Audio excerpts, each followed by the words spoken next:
ఆంధ్రప్రదేశ్‌లో జరుగుతున్న రాజకీయ చర్చ ఏంటంటే, వైసీపీ ఎందుకు ఓడిపోయింది? వైసీపీ నాయకులు ప్రెస్ మీట్ పెట్టి తరో రకంగా మాట్లాడుకుంటా ఉన్నారు. ఒకరు ఈవీఎం ట్యాంపరింగ్ అంటారు. ఇంకోరు ప్రభుత్వంలో చేసిన తప్పిదంటారు. ఇంకోళ్ళు సజ్జల రామకృష్ణారెడ్డి కారణం అంటారు. ఇంకొకళ్ళు ఒక్కొక్క రీజన్ వెతుక్కొని వాళ్ళకి వాళ్ళు రివ్యూలు చేసుకున్న పరిస్థితి మనం చూస్తాం. జగన్మోహన్ రెడ్డి గారు ఓడిపోయిన మొదటి రోజే ప్రెస్ మీట్ పెట్టేసి, నేను 2,50,000 డైరెక్ట్‌గా ప్రజల అకౌంట్‌లో ట్రాన్స్‌ఫర్ చేశాను. వాళ్ళు కూడా నాకెందుకు ఓట్లేయలేదు. ఏం జరిగిందో ఏమో నాకేం అర్థం కావట్లేదు. ఏదో అన్యాయం జరిగింది కానీ ఆ అన్యాయం ఏంటి అన్న దానికి ఆధారాలు లేవు అంటూ ఏదో సానుభూతి సెంటిమెంటల్‌గా మాట్లాడుకునే ప్రయత్నం. కానీ వైసీపీ ఇప్పటికీ తన తప్పులేంటో రివ్యూ చేసుకోలేకపోతుందా? రివ్యూ చేసుకొని కూడా బయటికి చెప్పలేకపోతుందా మనకు తెలీదు గానీ, వైసీపీ నాయకులకి అంతుబట్టని కొన్ని విషయాలు నేను చెప్పే ప్రయత్నం చేస్తాను. వైసీపీ ఎందుకు ఓడిపోయిందో చెప్పే ప్రయత్నం మీకు చేస్తాను. జగన్మోహన్ రెడ్డి గారి వరకు ఈ వీడియో పొయ్యాలి, మీరు లైకులు కొట్టండి. జగన్మోహన్ రెడ్డి గారు కానీ, కీలకమైన వైసీపీ నాయకులు కానీ ఈ వీడియో చూడాలి. 2019లో 151 సీట్‌తో 22 పార్లమెంటు సీట్‌తో బ్రహ్మాండంగా అధికారంలోకి వచ్చిన వైసీపీ ఆ 151లో 5 ఎగిరిపోయి 11 సీట్లకే ఎందుకు పరిమితమైంది? ప్రధాన ప్రతిపక్ష హోదా కూడా రానంతగా వైసీపీ పార్టీ ఎందుకు కనుమరుగైపోయింది? ఆంధ్రప్రదేశ్ రాజకీయాల నుంచి వైసీపీని ఈడ్చి పడేసి చీపిరితో ఊడ్చేసిన పరిస్థితి ఎందుకు వచ్చిందో చెప్పే ప్రయత్నం మీకు చేస్తా. మొట్టమొదటి కారణం ఏంటి అంటే, కేవలం కక్షపూరిత రాజకీయాలు. వైసీపీ 2019 అధికారంలోకి వచ్చిన తర్వాత చేసిన మొట్టమొదటి పని, ఎవరైనా ఒక పని శుభంతో స్టార్ట్ చేస్తారు. కానీ జగన్మోహన్ రెడ్డి తన పరిపాలనని ఎలా స్టార్ట్ చేశాడు అంటే, చంద్రబాబు నాయుడు యొక్క ప్రజావేదికని కూర్చడంతో స్టార్ట్ చేశాడు. అంటే ఏదైనా కట్టడంతో స్టార్ట్ చేయాల్సిన పరిపాలన కూర్చివేయడంతో స్టార్ట్ చేశాడు. ఆ ప్రజావేదికను కూల్చిన తర్వాత ఆ శిథిరాలను కూడా తొలగించలేదు. చంద్రబాబు నాయుడు ఇంటి పక్కనే ఉండి ఆ రోజు పరిపాలనలో ఉపయోగపడ్డ ప్రజావేదికని కూల్చేశాడు. ఇది అక్రమ నిర్మాణం, కరకట్ట పక్కన ఉంది, ఇది ఉండకూడదని చెప్పేసి కూల్చేశాడు. కూల్చేసిన తర్వాత చంద్రనాయుడు రోజు చూసి బాధపడాలని చెప్పేసి ఆ శిథిరాలను తొలగించకుండా అలానే ఉంచాడు. ఇది ఎంత దుర్మార్గం! ఎలాంటి మనసత్వం జగన్మోహన్ రెడ్డి గారిది అనేది ప్రజల్లో పడిపోతుంది. తర్వాత వరుసగా చంద్రబాబు నాయుడిని జైలుకి పంపించాడు, నారాయణని కేసులు పెట్టించాడు, తర్వాత కొల్లు రవీంద్రని కేసులు పెట్టించాడు, రఘురామ కృష్ణరాజు మీద కేసులు పెట్టించాడు. ఈయనేమో కీలకమైన నాయకుల మీద అచ్చెన్నాయుడు మీద కేసులు పెట్టించాడు. ఈయనేమో కీలక నాయకుల మీద కేసులు పెట్టిస్తూ ఉంటే కింద ఉన్న మంత్రులు, ఎమ్మెల్యేలు ఆ జిల్లాలో ఉన్నటువంటి క్యాడర్ మీద, టీడీపీ క్యాడర్ మీద, ప్రతిపక్షాల క్యాడర్ మీద కేసులు పెట్టిస్తూ వచ్చారు. తర్వాత బలమైన విమర్శలు చంద్రబాబు నాయుడు వ్యక్తిత్వం మీద, పవన్ కళ్యాణ్ వ్యక్తిత్వం మీద, ఈవెన్ జగన్మోహన్ రెడ్డి గారు కూడా తన స్పీచ్ల్లో ఏం మాట్లాడుతూ ఉంటారు? పవన్ కళ్యాణ్ ఉద్దేశించి దత్తపుత్రుడు అంటారు, 3 పిల్లల భర్త అంటారు. ఇలా ఎందుకు మాట్లాడాల్సి వచ్చింది? ఎందుకు చేయాల్సి వచ్చింది? ఈ కక్షపూరిత రాజకీయాలు ఏవైతే ఉన్నాయో ఇవి చాలా బాగా దెబ్బ కొట్టాయి. ఈ ప్రత్యేకించి ఆర్కే రోజాని, కొడా నాన్ని, అంబటి రాంబాబుని, అనిల్ కుమార్ యాదవ్ని రెచ్చగొట్టి ప్రతిపక్షాల మీద వ్యక్తిగత విమర్శలు చెప్పి కక్షపూరితంగా వ్యవహరించే ధోరణి ఏదైతే ఉందో, ఏ రోజు పరిపాలనకి మంత్రులు కేటాయించలేదు టైం. మొత్తం 1 విమర్శలు, 2 కక్ష సాధింపు చర్యలు, కేసులు, అరెస్టులు, గోళ్ళు, గందరగోళాలు. ఇదే కదా 5 సంవత్సరాల కాలంలో మన పరిపాలనలో చూసింది. అందుకనే జగన్ ఆ అధికారం పట్ల, జగన్ పరిపాలన పట్ల అసహ్యంగా జనం ఫీల్ అయ్యారు. రెండో కారణం అభివృద్ధికి, సంక్షేమానికి పొంతన లేకపోవటం. అంటే ఈ రెండింటిని కోఆర్డినేట్ చేసుకోలేకపోవటం. ఒకేపు సంక్షేమ పథకాలు, నవరత్న పథకాలు అమలు చేస్తున్న అంటే జగన్మోహన్ రెడ్డి ప్రభుత్వం 2,50,000 పైన డైరెక్టుగా ప్రజల అకౌంట్లో డబ్బులు పంపించామని చెప్తున్నటువంటి జగన్మోహన్ రెడ్డి ప్రభుత్వం అభివృద్ధి విషయంలో మాత్రం నిర్లక్ష్యం వహించింది. ఏపీలో రాజధాని కట్టలేకపోయారు, పోలవరం పూర్తి చేయలేకపోయారు, ఉన్న కంపెనీని పంపించేసేవారు. తర్వాత ఇంకా చెప్పాలంటే ఏ రకమైనటువంటి ఒక్క ప్రాజెక్టు వైసీపీ ఈ మొత్తం ఎన్నికల ప్రచారంలో తనిచ్చిన సంక్షేమం గురించి మాట్లాడుకోండి తప్ప, ఈ ప్రాజెక్టు మేము కట్టాం, ఇది తీసుకొచ్చాం, ఈ రోడ్లు మేము వేసాం, ప్రత్యేకించి రోడ్ల గురించి మాట్లాడుకోవాలి. రోడ్ల గురించి మాట్లాడుకోవాలంటే జగన్మోహన్ రెడ్డి మిత్రుడిగా భావించే కేసీఆర్ చెప్పిన మాట ఏంటి అంటే, తెలంగాణ ఎన్నికల ప్రచారంలో డబల్ రోడ్డు ఉండి బాగుంటేనేమో అది తెలంగాణ రోడ్డు, సింగిల్ రోడ్డు ఉండి గుంటారు రోడ్డుగా ఉంటేనేమో అది ఆంధ్రప్రదేశ్ రోడ్డు. అంటే ఈ పొంతను చూసారా? ఈ పొంతన జగన్మోహన్ రెడ్డి గారి పరిపాలన ఏ రకంగా 5 సంవత్సరాల కాలంలో ఉందో చెప్పవచ్చు. ఇంకోటి చెప్పాలి అంటే, అసలు ఇంకో మాట కూడా కేసీఆర్ గారు అన్నారు. ఏంటి అంటే, ఆంధ్రాలో 1 ఎకరం అమ్మి ఒకనాడు 1 ఎకరం అమ్మితే తెలంగాణలో 10 ఎకరాలు కొనుక్కోవచ్చు. కానీ ఈరోజు పరిస్థితి రివర్స్ అయిపోయింది. తెలంగాణలో 1 ఎకరం అమ్ముకుంపై ఆంధ్రాలో 100 ఎకరాలు కొనుక్కోవచ్చు. అంటే చూసారా ఏ రకమైన డెవలప్మెంట్ తెలంగాణ పెరుగుతూ వచ్చింది, ఏ రకమైనటువంటి వెనకబాటికి ఆంధ్రప్రదేశ్ గురికవుతూ వచ్చింది. కారణం ఏంటి? జగన్మోహన్ రెడ్డి పరిపాలన. అంటే అభివృద్ధికి, సంక్షేమానికి సంబంధం లేకపోవటం, కేవలం సంక్షేమ పథకాల మీద మాత్రమే జగన్ గారు డిపెండ్ అయి ఉండటం. అంటే వాళ్ళు వృద్ధులు ఓటేస్తారు, పెన్షన్దారులు ఓటేస్తారు, ఒంటరి మహిళలు ఓటేస్తారు, అమ్మఒడి లబ్ధిదారులు ఓటేస్తారు. కేవలం ఇదే ఆలోచన. కానీ వాళ్ళకు కూడా వాళ్ళు కూడా అదే రోడ్డు మీద ప్రయాణిస్తారు. వాళ్ళు రోజు రోడ్డుని చూస్తారు. రోజు జగన్ పరిపాలన చూస్తారు. ప్రజలు అనుకున్న భావన ఏందంటే, మా డబ్బును మాకు పంచడానికి ముఖ్యమంత్రి ఎందుకు? ఏదైనా చేస్తాడని కదా! పంచడం మాత్రమే ముఖ్యమంత్రి పని కాదు కదా! ఆయనేమి జగన్మోహన్ రెడ్డి ఇంట్లో నుంచి డబ్బులు తీసుకొచ్చి మాకేయట్లేదు కదా! మా నుంచి డబ్బులు తీసుకొని అటు విద్యుత్ ఛార్జీలు పెంచి, చెత్త పన్ను వసూలు చేసి, ఇంకోటి వసూలు చేసి, ఆ డబ్బులు తీసిపోయి మళ్ళా మాకే ఏస్తున్నాడు. మాకంటూ జగన్మోహన్ రెడ్డి గారు తాడేపల్లి ప్యాలెస్ అమ్మేమన్నా మాకు డబ్బులు ఇస్తున్నాడా? లేదంటే హైదరాబాద్‌లో ఉన్నటువంటి ఆస్తులేమన్నా అమ్మి ఇస్తున్నాడా? సొంత చెల్లికి ఆస్తి ఇవ్వలేనోడు ప్రజలకి ఎందుకు ఇస్తాడు? అది వేరే విషయం గానీ, అదే మొత్తంగా అయితే జగన్మోహన్ రెడ్డి కేవలం సంక్షేమం మీద మాత్రమే డిపెండ్ అయ్యాడు. అది ప్రజలు పెద్దగా పట్టించుకోలేదు. అభివృద్ధి లేదు అనేదే బాగా పట్టించుకున్నారు. కేవలం కనీసం రాజధాని కూడా లేదనే విషయాన్ని బాగా పట్టించుకున్నారు. మూడోది ప్రత్యేకించి రాజధాని గురించి మాట్లాడుకోవాలి. అంటే వాస్తవానికి చంద్రబాబు నాయుడు అంటే 2014లో విభజిత ఆంధ్రప్రదేశ్‌కి మొదటి ముఖ్యమంత్రిగా చంద్రబాబు నాయుడు బాధ్యతలు తీసుకున్నాడు. తీసుకున్న తర్వాత అమరావతి రాజధానిని స్టార్ట్ చేశాడు. తర్వాత అప్పుడు ప్రతిపక్ష నాయకుడిగా ఉన్నటువంటి జగన్మోహన్ రెడ్డి కూడా దానికి ఒప్పుకున్నాడు. ఒప్పుకొని అమరావతి రాజధాని నాకు ఓకే అని చెప్పాడు. 2019 ఎన్నికల మేనిఫెస్టోలో కూడా వాళ్ళు చెప్పుకున్నటువంటి మేనిఫెస్టోలో కూడా అమరావతి రాజధాని ఓకే అన్నాడు. కానీ అధికారంలోకి వచ్చిన తర్వాత మాట మార్చాడు. అమరావతిని కిల్ చేసే ప్రయత్నం చేశాడు. 3 రాజధానుల కాన్సెప్ట్ అన్నాడు. ఆ 3 రాజధానుల కాన్సెప్ట్‌లో ఏమైనా ఎక్కడైనా కొత్తగా కట్టే ప్రయత్నం చేశాడంటే ఏమీ లేదు. ఇప్పటికీ ఏపీ అసెంబ్లీ ఎక్కడుందంటే ఆనాడు చంద్రనాయుడు 2014 నుంచి 2019 వరకు అధికారంలో ఉన్నప్పుడు కట్టిన అసెంబ్లీ జరిగింది.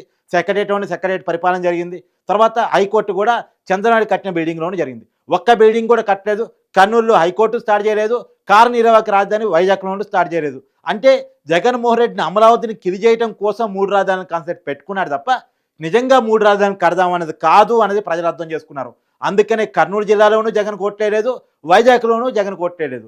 జగన్ వైజాగ్ జిల్లాలో అరకు, పాడేరు ఎస్టీ ప్రభావిత ప్రాంతాలు, అక్కడ కొద్దిగా కాంగ్రెస్ బెల్ట్ ఓట్ బ్యాంక్ ఉంటుంది. అది వైసీపీకి టర్న్ అయిపోయింది.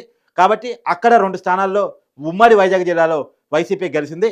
కర్నూలు జిల్లాలో మంత్రాలయం, ఆలూరు ఈ 2 స్థానాలు మాత్రమే వైసీపీ గెలిచింది. అంటేనే వైసీపీని ఏమాత్రం నమ్మలేదు కర్నూలు ప్రజలు కానీ, వైజాగ్ ప్రజలు కానీ అనేది అర్థం చేసుకోవాలి. నిజానికి కర్నూలు జిల్లాలో వైసీపీ చాలా పెద్ద పార్టీ.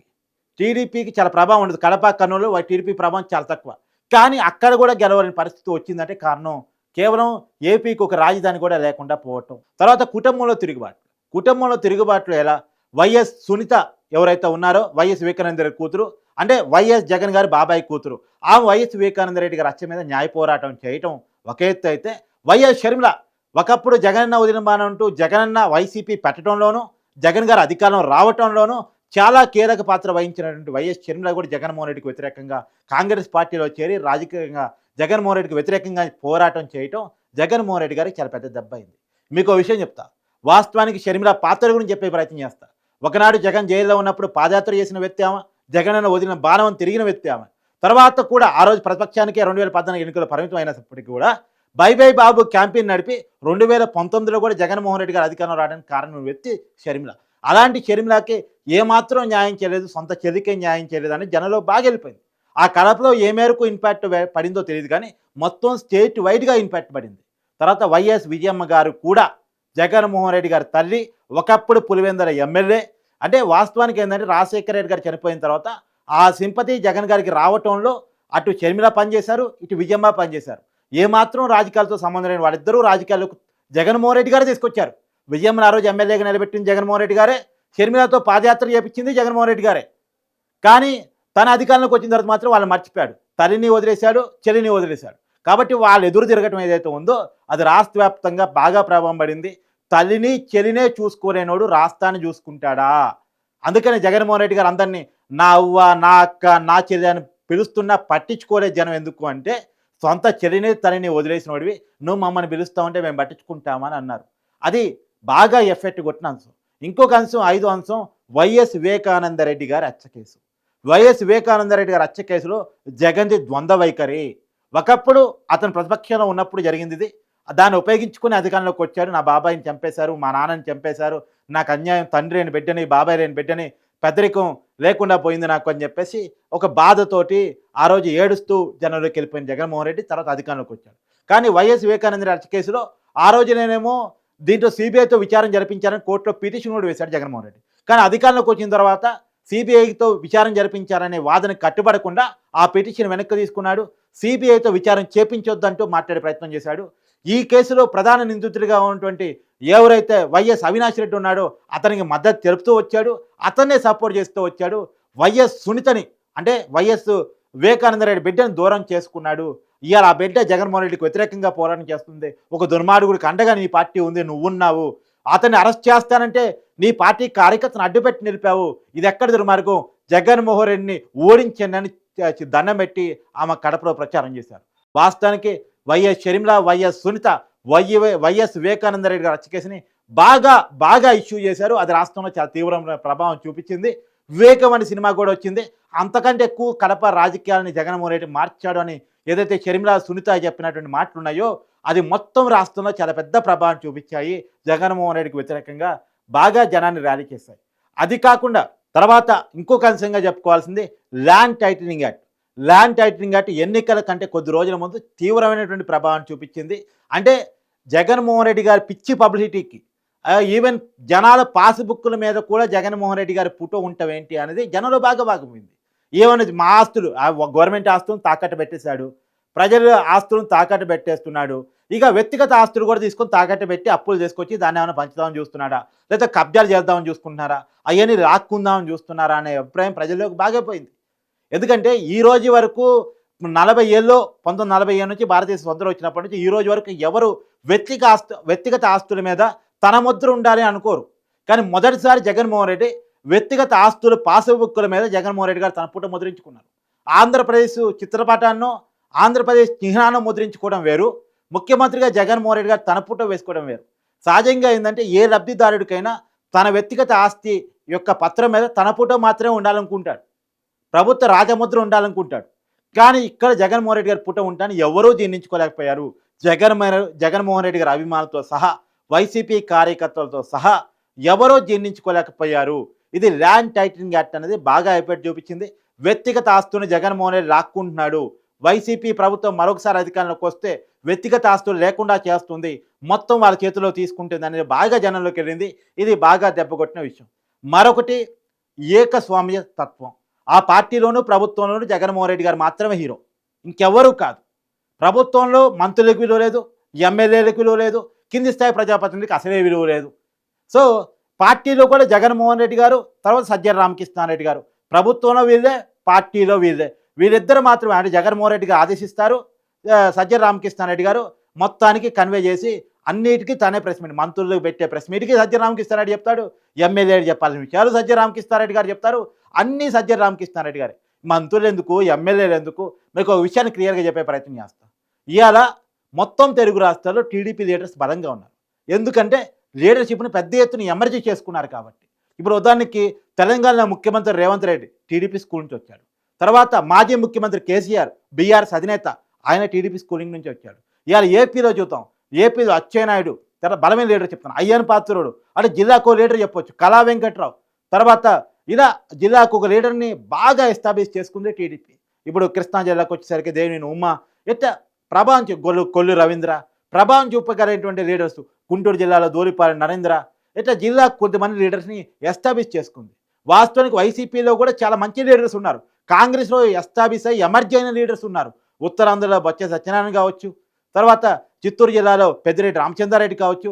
వీళ్ళంతా ఏమి వైసీపీలో పుట్టి వైసీపీలో ఎదగల, కాంగ్రెస్లో ఆల్రెడీ ప్రూవ్డ్ లీడర్స్, ఆల్రెడీ గతంలో ఎమ్మెల్యేలుగా పనిచేశారు, మంత్రులుగా పనిచేశారు, క్యాబినెట్లో ఉన్నారు, ఆల్రెడీ వెల్ ఎస్టాబ్లిష్డ్ లీడర్స్.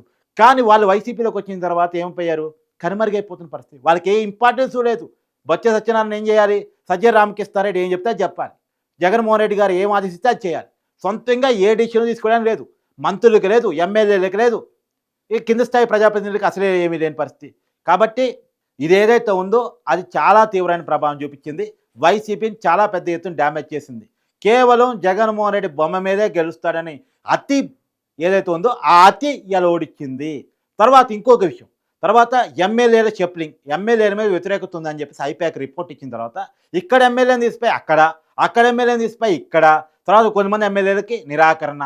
వాస్తవంగా ఏంటంటే సార్ ఎమ్మెల్యేల మీద వ్యతిరేకత ఉంది, ఏ పార్టీ ఏం చేయాల్సిన పని ఏంటి, ఆ ఎమ్మెల్యేని కాదని అదే నియోజకవర్గంలో ఇంకొకరికి టికెట్ ఇవ్వాలి, అదే నియోజకవర్గంలో ఇంకొక లీడర్, సెకండ్ లీడర్ ఎవరైతే ఉంటారో అతన్ని ఎమర్జీ చేసే ప్రయత్నం చేయాలి, అతనికి లీడర్షిప్ ఇవ్వాలి, అతన్ని గెలిపించే ప్రయత్నం చేయాలి. ఇప్పుడు ఉదాహరణకి వేమూరులో, ఉమ్మడి గుంటూరు జిల్లాలో వేమూరులో పనికిరాని మెరుగు నాగార్జున తీసిపోయి ఉమ్మడి ప్రకాశం జిల్లాలో పోటీ నింపితే ఇక్కడ పనికిరానోడు అక్కడ పోయి పనికొస్తాడా?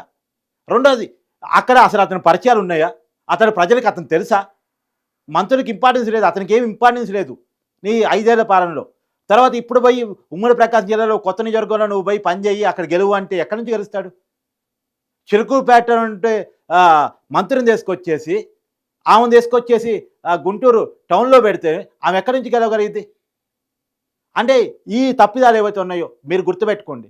ఎక్కడెక్కడైతే నియోజకవర్గాల్లో షఫ్లింగ్ జరిగిందో, ఎక్కడెక్కడైతే ఎమ్మెల్యే మార్చారో ఆ ఎమ్మెల్యేలు అంతా ఓడిపోయారు. ఒక్కళ్ళు కూడా గెలవలేదు. ఎవరెవరినైతే షఫ్లింగ్ చేశారో ఆ మంత్రులందరూ ఓడిపోయారు. ఎవ్వరు గెలవలేదు. తర్వాత ఎమ్మెల్యేలు, మంత్రులు వీళ్ళందరూ ఓడిపోయారు. తర్వాత ఇంకో విషయం ఏంటంటే, మంత్రులకి పెద్ద ప్రాతినిధ్యం లేకపోవటం, వాళ్ళ జిల్లా మీద హోల్డ్ లేకపోవటం. అసలు మంత్రులే షఫ్లింగ్ చేసే పరిస్థితి వచ్చిందంటే వాళ్ళకి ఏమాత్రం జిల్లా రాజకీయాల మీద హోల్డింగ్ ఉన్నట్టు. సహజంగా ఏంటంటే ఆ మంత్రి ఇప్పుడు ఉదాహరణకి అచ్చెన్నాయుడు ఉమ్మడి శ్రీకాకుళం జిల్లాలో తను గెలవగలడు, పార్టీని గెలిపించగలడు కొద్ది గొప్ప స్థానాన్ని. తర్వాత ఇట్లా కొన్ని లీడర్స్ ఉంటారు జిల్లాలో. ఇప్పుడు గంటా శ్రీనివాసరావు ఉమ్మడి వైజాగ్ జిల్లాలో తను గెలవగలడు, పార్టీని గెలిపించగలడు. తర్వాత అయ్యన్ పాత్రుడు తను గెలవగలడు, పార్టీని గెలిపించగలడు. ఇలాంటి వాళ్ళు కొంతమంది ఉంటారు.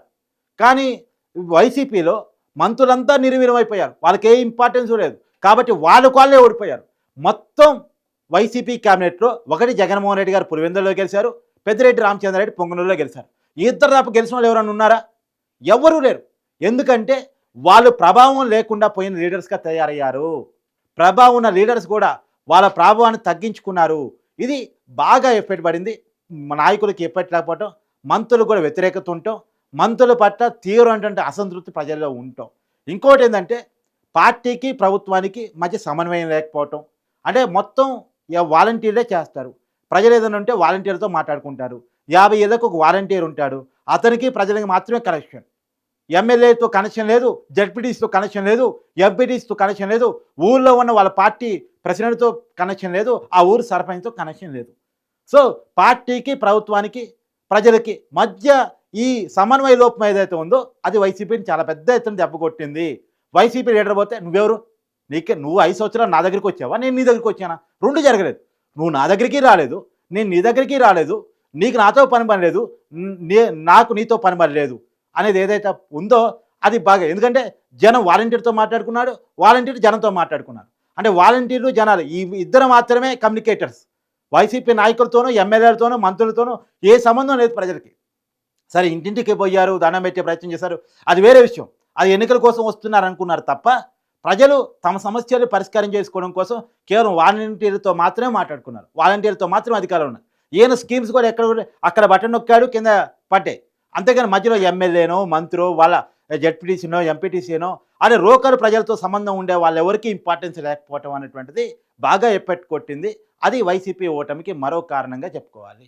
ఇంకోటి ఏంటంటే ఏదైతే ఇతర కార్యక్రమాలు వైసీపీ ఏమీ చెయ్యలేదు అనేటువంటిది. అంటే ఇంకోటి మద్యం స్కామ్ అంటే జే బ్రాండ్స్ గురించి మీ అందరికీ తెలుసు. అంటే బూమ్ బీర్లను, లేదా ప్రెసిడెన్షియల్ గోల్డ్ మెడలను, ఇవన్నీ ఏవైతే ఉన్నాయో అవి బాగా ఎప్పుడు చూపించే జనంలోకి నెగిటివ్నెస్ తీసుకుపోయాయి. వాస్తవంగా జగన్మోహన్ రెడ్డి చెప్పింది ఏంటి అంటే ఖచ్చితంగా మద్యపాన నిషేధం చేస్తాను. నేను 2019లో అధికారంలోకి వచ్చిన తర్వాత 2024లో మళ్ళీ ఓట్లు అడిగేసరికి కేవలం మద్యం 5 స్టార్ ఓటర్స్కి మాత్రమే పరిమితం చేస్తాను. మద్యాన్ని జనాన్ని దొరకనివ్వను. కింది స్థాయిలో బెల్ట్ షాపుల్లో కానీ, మద్యం షాపుల్లో కానీ మద్యం లేకుండా చేస్తాను. అవి లేకుండా చేస్తాను. అసలు బెల్ట్ షాపులు ఉండవు, మద్యం షాపులు ఉండవు. మద్యం కావాలంటే కేవలం 5 స్టార్ ఓటర్లో మాత్రం దొరికింది. అది అందరూ పోరు, ఎప్పుడో తప్ప పోరు. కాబట్టి 5 స్టార్ ఓటర్స్కే పరిమితం చేస్తానని జగన్మోహన్ రెడ్డి గారు చెప్పారు. కానీ మద్యం ఏర్లై పారించారు, అది కూడా సొంత మద్యాన్ని పారించారు. ప్రజలకు అలవాటు లేని కొత్త బ్రాండ్స్ తీసుకొచ్చేసి అవి మాత్రమే అవైలబుల్లో ఉండేలా చేశారు. అది కూడా ఫోన్పేలు ఉండో, తర్వాత ఆన్లైన్ ట్రాన్సాక్షన్ ఉండో, కార్డ్స్ ఉండో, కేవలం క్యాష్ అండ్ క్యారీ అంటే డబ్బుకి ఇచ్చి మద్యం బాటిల్ పట్టుకునే పరిస్థితి తీసుకొచ్చారు. దానివల్ల ఏంటంటే ప్రజలు ఒక అనుమానం ఏంటంటే ఎంఆర్పి కంటే ఎక్కువ అమ్మి అది కేవలం డబ్బుల రూపంలో అమ్మి ఆ డబ్బుల్ని వైసీపీ నాయకుల ఖాతాల్లోకి పోయాయా, ప్రభుత్వ ఖాతాల్లోకి పోయాయా? అంటే ఎన్ని ప్రభుత్వ ఖాతాల్లోకి పోయాయి, ఎన్ని వైసీపీ నాయకుల ఖాతాల్లోకి పోయాయి? అంటే మద్యం ద్వారా 1,00,000 కోట్ల రూపాయల కుంభకోణం జరిగింది అనేటువంటిది ప్రతిపక్షాలు బలంగా ప్రజలు తీసుకెళ్ళాయి, ప్రజలు కూడా దాన్ని బలంగా నమ్మారు. కాబట్టి ఇవన్నీ కూడా రెండోది మీ ఇందా చెప్పినట్టు కక్ష సాధింపులు కావచ్చు, అభివృద్ధి విధానం లేకపోవటం కావచ్చు, అంతకు మించి ఉద్యోగాలు ఏపీ అంటే జగన్మోహన్ రెడ్డి చెప్తున్నాడు, నేను 5 సంవత్సరాల కాలంలో 1,70,000 ఉద్యోగాలు ఇచ్చానని చెప్తున్నాడు. దాంట్లో 1,30,000 ఉద్యోగాలు కేవలం వాలంటీర్ ఉద్యోగాలు. కేవలం వాలంటీర్ ఉద్యోగాలను ఎట్టంటావు? వాలంటీర్‌కి నువ్వు ఇచ్చిన జీతం ఎంత? 5,000. 5,000 కూడా ఎట్టిచ్చావు? 50 ఇళ్ళకి ఒక వాలంటీర్‌ని పెట్టావు. ప్రతి ఇంటి మీద రూ. 100 చెత్త పన్నేసావు. 50 ఇంటూ 100 5,000 అయిపోయింది. 5,000 తీసిపోయి అతని చేతిలో పెట్టావు. ఇది నీ జీతం అన్నావు. తర్వాత పెంచావా? సరే ఒకప్పుడు 5,000తో స్టార్ట్ చేసావు. తర్వాత పెంచావా? పెంచలేదు. 5 సంవత్సరాల కాలంలో అదే 5,000. ఏంటిది? అది ఉద్యోగం అనుకోవాలా? రేపు ఇయ్యాలంటే ఓకే 5,000 సరిపోయినాయి. రేపు ఖర్చులు పెరుగుతాయి. రేపు పెళ్ళిళ్ళు అవుతాయి అనేది ప్రతి ఒక్కళ్ళలో పడిపోయింది. కాబట్టి చంద్రనాయుడు ఇచ్చినటువంటి 10,000 హామీ ఏదైతే ఉందో దాని పట్ల వాలంటీర్లు కూడా ఆకర్షితులైనారు. వాళ్ళు కూడా ప్రజలతో టీడీపీకి ఓటేపించారు. ఒకప్పుడు వైసీపీ కార్యకర్తలుగా తమ ప్రస్థానాన్ని వాలంటీర్‌గా స్టార్ట్ చేసిన చాలామంది ఇవాళ టీడీపీకి ఓట్లేపించారు. కూటమికి ఓట్లేపించారు. వాలంటీర్లు వైసీపీ మీద తిరగబడ్డారు. దానికి కారణం ఇదే. 5,000కి మాత్రమే జీతాన్ని పరిమితం చేయడం. ఇక గ్రామ సచివాలయ ఉద్యోగులు ఇవన్నీ కూడా చిన్న చిన్న ఉద్యోగాలు తక్కువ జీతాలు. సరే అవి పక్కన పెడితే చాలా ఉద్యోగాలని జగన్మోహన్ రెడ్డి నింపలేదు. మామూలుగా జగన్మోహన్ రెడ్డి తన ఇచ్చిన హామీ ఏందంటే ప్రతి జనవరి 1 రోజు క్యాలెండర్ చేస్తా. ఎంప్లాయ్‌మెంట్ క్యాలెండర్ రిలీజ్ చేస్తా. ఎలా అయితే ఇయర్ క్యాలెండర్ రిలీజ్ అయ్యిద్దో అలాగనే ఎంప్లాయ్‌మెంట్ క్యాలెండర్ రిలీజ్ చేస్తా. అంటే పలానా డేట్ రోజు పలానా మంత్‌లో పలానా ఉద్యోగాల నోటిఫికేషన్ నేను ఇస్తున్నాను. ఎగ్జాంపుల్ జనవరిలో బీఎడ్ ఉద్యోగాలు ఇస్తున్నాను. ఫిబ్రవరిలో టీటీసీ నోటిఫికేషన్ ఇవ్వబోతా ఉన్నాను. తర్వాత ఇంకోటి కానిస్టేబుల్ ఉద్యోగాలు మార్చిలో ఇవ్వబోతా ఉన్నాను. పోలీస్ సిబ్బంది ఉద్యోగాలు మార్చిలో ఇవ్వబోతా ఉన్నాను. సచివాలయ ఉద్యోగులు అట్టా గ్రూప్ 1, గ్రూప్ 2, గ్రూప్ 4 ఇవన్నీ ఉద్యోగాలు పలానా మంత్‌లో పలానా నోటిఫికేషన్ ఇవ్వబోతున్నాను అనేటువంటిది ఒక క్యాలెండర్ రిలీజ్ చేస్తానని చెప్పాడు. కానీ అది అమలు చేయలేదు. సో ఉద్యోగాలు ఎంప్లాయ్‌మెంట్ క్రియేట్ చేయలేదు. పైగా ప్రైవేట్ కంపెనీలను పట్టుకొచ్చే ప్రయత్నం చేశాడు. ప్రైవేట్ జాబ్ తీసుకుందామంటే అది లేదు. ఉన్న కంపెనీని పారదోసే ప్రయత్నం చేశాడు. అమర్ రాజా కంపెనీని పంపించాడు. కీ యాక్సెంట్ కంపెనీలు రాకుండా చేశాడు. అదాని డేటా సెంటర్ 1,00,000 కోట్లకు ఒప్పందం అయితే దాన్ని 25,000 కోట్లు తగ్గించుకున్నాడు. సో ఉన్న కంపెనీలు పంపించేశాడు. కొత్త కంపెనీలు తీసుకురాలేదు. గవర్నమెంట్ ఉద్యోగాలు వేయలేదు. సో ఎంప్లాయ్‌మెంట్ క్రియేషన్‌లో జగన్మోహన్ రెడ్డి ఫెయిల్ అయ్యాడు. ఇవన్నీ కలగలిపి వైసీపీని అధమ పాతాళాన్ని తొక్కాయి. పవన్ కళ్యాణ్ చెప్పాడు కదా, అధమ పాతాళాన్ని తొక్కాయి. అంతకు మించిన పెద్ద కారణం ఏంటంటే టీడీపీ, జనసేన, బీజేపీ ఒక కూటమిగా గట్టాయి. దానికి కారణం కూడా వైసీపీయే. వీరందరినీ కలిపి అంటే వాస్తవానికి జగన్మోహన్ రెడ్డి చంద్రబాబు నాయుడిని, పవన్ కళ్యాణ్‌ని వ్యక్తిగతంగా టార్గెట్ చేయడం ఏదైతే ఉందో, వాళ్ళ మీద కక్షపూరితంగా వ్యవహరించడం ఏదైతే ఉందో అది టీడీపీని, జనసేనని బలంగా కలిపాయి. కలిపిన సందర్భం కూడా చంద్రబాబు నాయుడు అరెస్ట్ అయిన సందర్భం, పవన్ కళ్యాణ్ మీద కక్ష సాధింపు చర్యలకు పాల్పడ్డ సందర్భం. వైజాగ్లో సబ్బెట్టుకుంటారంటే పవన్ కళ్యాణ్ అడ్డుకుంటారు. చంద్రనాయుడు రోడ్డు మీద పోతానంటే చంద్రనాయుడు అడ్డుకుంటారు. ఇలాంటి సమయంలో కలిసి లేకపోతే ఒక రాచరికం వస్తుంది అనేటువంటి ఒక అభిప్రాయాన్ని ప్రతిపక్షాలన్నింటిలో కలగలిపి వాళ్ళని కలిసేలా చేసి తను ఓడిపోయేలా చేసుకున్నాడు జగన్మోహన్ రెడ్డి. స్వయంకృత పరదారు. ఈ ప్రతిపక్షాలు కలవటం, తర్వాత వాళ్ళ శక్తిని అంచనా వేయలేకపోవటం. వీరంతా కలిసి ఏమైంది, నా ఓట్ బ్యాంక్ నాకుంది, నా ఎస్టీలు నాకున్నారు, నా ఎస్సీలు నాకున్నారు, నా ఓట్ బ్యాంక్ నాకుంది, నా వెనకాల నా పింఛన్దారులు ఉన్నారు, ఒంటరి మహిళలు ఉన్నారు, అమ్మఒడి లబ్ధిదారులు ఉన్నారు అనుకున్నారు తప్ప వాళ్ళు కేవలం నువ్వు ఇచ్చే డబ్బులు నీ డబ్బులు కాదు అన్న విషయాన్ని గుర్తిస్తున్నారు. నీ పిచ్చి భ్రమల్లో వాళ్ళు ఏమీ లేరు. వాళ్ళకు ఒక క్లారిటీ ఉంది. వాళ్ళకి రాష్ట్రం పట్ల ప్రేమ ఉంది. ఈ రాష్ట్రం అభివృద్ధి చెందాలని కోరిక ఉంది. రాష్ట్రానికి ఒక రాజధాని కావాలని ఉంది. వాళ్ళ పిల్లగాళ్ళకి ఉద్యోగాలు కావాలని ఉన్నాయి అనేటువంటి విషయాన్ని నువ్వు మర్చిపోయావు. వాస్తవానికి నువ్వు అనుకుంటున్నావు అమ్మఒడి ఇవ్వడం ద్వారా అందరినీ చదివించాలని చెప్పి. చదివిన తర్వాత ఏం చేయాలి? ఉద్యోగాలు ఎత్తుక్కోవాలి. ఉద్యోగాలు నువ్వు ఎక్కడిస్తున్నావు? నీ ప్రభుత్వం ఉద్యోగాలు ఇవ్వస్తారు. సో వాళ్ళ కొడుకుల ఫ్యూచర్, వాళ్ళ కూతుర్ల ఫ్యూచర్ వాళ్ళు చూసుకున్నప్పుడు నిన్ను ఎందుకు ఇష్టపడతారు? సో అది కారణంగా చూపించుకోవచ్చు. ఇంకోటి ఏంటంటే మొత్తం డెవలప్మెంట్ ఆగిపోవటం వల్ల కార్మికులంతా రోడ్డు మీదకి ఎక్కారు. అన్ని రకాల కార్మికులు, పని లేదు ఏం లేదు. పాపం చాలామంది కార్మికులు వలస వెళ్ళిపోయిన పరిస్థితి. అటు చెన్నైకి, ఇటు బెంగళూరుకి, ఇటు హైదరాబాద్కి ఉద్యోగాల కోసం యువత, తర్వాత పనుల కోసం కార్మికులు అందరూ వలస వచ్చే పరిస్థితికి. ఇలా హైదరాబాద్లో చూడండి, ప్రతి అపార్ట్మెంట్లో వాచ్మెన్ దాదాపు ఆంధ్ర వాళ్ళే ఎక్కువ ఉంటారు. ఎందుకు ఉంటారంటే అక్కడ పని లేకపోవటం, ఆడ పని కల్పించకపోవటం. సో మొత్తం నిర్మాణ రంగం మొత్తం నిలిచిపోయింది. ఇసుక పాలసీ వల్ల మొత్తం నిర్మాణ రంగం నిలిచిపోయింది. కన్స్ట్రక్షన్ పీరియడ్ మొత్తం నిలిచిపోయింది. అది బాగా ఎఫెక్ట్ కొట్టింది. అది మొత్తం నెగిటివిటీని క్రియేట్ చేసి పెట్టేసింది. సో ఇవన్నీ తర్వాత ఉద్యోగులు కూడా చాలా తీవ్రమైన పాత్ర. ఉద్యోగులు నువ్వు పిఆర్సీ, డిఏ పెంచకపోగా తగ్గించే ప్రయత్నం చేయటం, వాళ్ళతో ఆటాడుకునే ప్రయత్నం చేయటం. మొత్తం వైసీపీ ప్రభుత్వంలో ఎన్ని రకాల ఉద్యోగులు ఉన్నారో అన్ని రకాల ఉద్యోగులు సమ్మెలు చేశారు. మున్సిపల్ సిబ్బంది, అంగన్వాడీలతో మొదలు పెడితే గ్రూప్ 1 ఆఫీసర్ వరకు, టీచర్లతో మొదలు పెడితే తహసీల్దార్ స్థాయి అధికారి వరకు అందరూ సమ్మెలు చేశారు. కారణం ఏంటంటే వాళ్ళతో నువ్వు ఆడుకున్న విధానం. సో వాళ్ళందరూ నీకు వ్యతిరేకంగా ఓట్లిచ్చారు. అందుకే 5,00,000 పోస్టల్ బ్యాలెట్లు నమోదయ్యాయి ఏపీలో. అయన్నీ వైసీపీకి వ్యతిరేకంగానే ఉన్నాయి. అందుకని మొదటి రౌండ్ నుంచే వైసీపీ సహజంగా ఏందంటే మొదటి రౌండ్‌లో కొద్ది గొప్ప అన్న తేడా ఉండాలి. కానీ మొదటి రౌండ్ నుంచే వైసీపీకి ఎందుకు వ్యతిరేకత ఇంత పెద్ద మెజార్టీలు ఎందుకొచ్చాయంటే కారణం మొత్తం ఉద్యోగులు 5,00,000 ఓట్లు మూకుమ్మడిగా కూటమికి పడ్డాయి. మూకుమ్మడిగా కూటమికి పడ్డాయి. వైసీపీకేసే ఒక్క ఓటు కూడా లేకుండా పోయిందంటే పరిస్థితి అర్థం చేసుకోవచ్చు. సో ఉద్యోగస్తులు పెద్ద ఎత్తున వైసీపీ మీద తిరుగుబాటేశారు. వాళ్ళు ఓట్లు వ్యతిరేకంగా ఏశారు. వాళ్ళు 10 ఓట్లు వ్యతిరేకంగా వేపించారు. అది చాలా పెద్ద ఎఫెక్ట్ పడింది. మొత్తంగా ఇయన్నీ కారణాలు. అంటే కర్ణుడి చావుకి 100 కారణాలు అన్నట్టు జగన్మోహన్ రెడ్డి ఇలా ఓడిపోయాడంటే అనేక రకమైన కారణాలని మనం చూస్తా ఉన్నాం. ఇయన్నీ వదిలేసి ఏదో ఈవీఎం ట్యాంపరింగ్ చేశారు. లేదు కూటమి గట్టి కుట్రలు పన్నారు. ఇయన్నీ పొలిటికల్‌గా మాట్లాడుకోవడానికి బావుంటాయి తప్ప వాస్తవాలు ఆలోచించుకొని రివైవ్ అయ్యి 2029లో మళ్ళా నీ పార్టీని నువ్వు నిలుపుకోవాలంటే, మళ్ళా నువ్వు నాయకుడిగా తయారై 29లో నువ్వు ఎదగాలంటే ఖచ్చితంగా నువ్వు చేసిన తప్పులేంటో తెలుసుకోవాలి జగన్మోహన్ రెడ్డి. అది వైసీపీ నాయకత్వం తెలుసుకోవాలి. వైసీపీ క్యాడర్ తెలుసుకోవాలి. వాస్తవానికి జగన్మోహన్ రెడ్డి మా రాష్ట్రానికి వద్దు అనేలా ఓట్లేశారు. ఆ రకంగా కారణాలు ఏంటి అని చూసుకున్నప్పుడు ఇవన్నీ అని చెప్పేసి ఆలోచించుకోవాలని చెప్పేసి అయితే నేను చెప్తున్నాను.